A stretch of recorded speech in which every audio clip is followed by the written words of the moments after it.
Day 11 Ananya and the Spelling Bee Stress.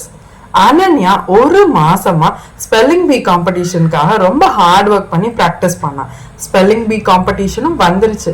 ஐயோ நாளைக்கு spelling B காம்படிஷனே, நம்ம ஏதாவது மறந்துடுவோமோ, நமக்கு ஏதாவது பெரிய பெரிய வேர்ட் கொடுத்தா ஏதாவது மிஸ்டேக் பண்ணிடுவோமோ பயந்து ஒரி பண்ண ஆரம்பிச்சா. ஏன் அப்படி நீ இது மாதிரி காம்படிஷன் டெஸ்ட்டுக்கெல்லாம் பயப்படுவியா?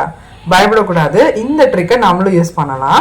அனன்யா பயப்படுறத பார்த்து அவங்க அப்பா அனன்யா பக்கத்துல வந்துட்டு, அனன்யா எதுக்கு பயப்படக்கூடாது, அப்பா சொல்ற டெக்னிக்கை யூஸ் பண்ணி பாருன்னு சொன்னாங்க. Ananya, close your eyes, take a deep breath, breathe out, slowly open your eyes. Now you say I am ready, I can do this. அனன்யாவும் சொல்லி பார்த்ததும் அனன்யாவுக்கு காமா ஃபீல் ஆச்சு.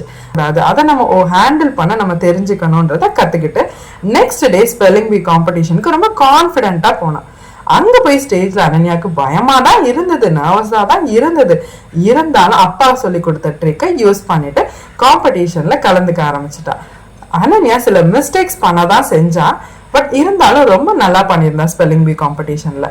அதை விட முக்கியமா அனன்யா ஒரு விஷயத்த கத்துக்கிட்டா. ஸ்ட்ரெஸ் வந்து நார்மல், அந்த ஸ்ட்ரெஸ் என்னைய ஸ்டாப் பண்ணிடக்கூடாது, எனக்கு இப்ப ஸ்ட்ரெஸ்ஸை எப்படி ஹேண்டில் பண்ணணும்ன்றத தெரிஞ்சுக்கிட்டேன். இந்த விஷயத்த கத்துக்கிட்டதுல அவளுக்கு ரொம்ப சந்தோஷம். அவங்க அப்பா கிட்ட போய் ரொம்ப ஹாப்பியா ஃபீல் பண்றேன்பான் அவளோட ஃபீலிங்ஸை எக்ஸ்பிரஸ் பண்ணா.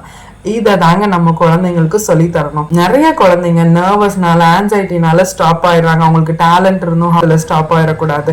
அந்த ஸ்ட்ரெஸ்ஸை எப்படி ஹேண்டில் பண்ணணும்ன்றத நம்ம குழந்தைங்களுக்கு ஸ்டோரிஸ் மூலமா சொல்லி கொடுப்போம்.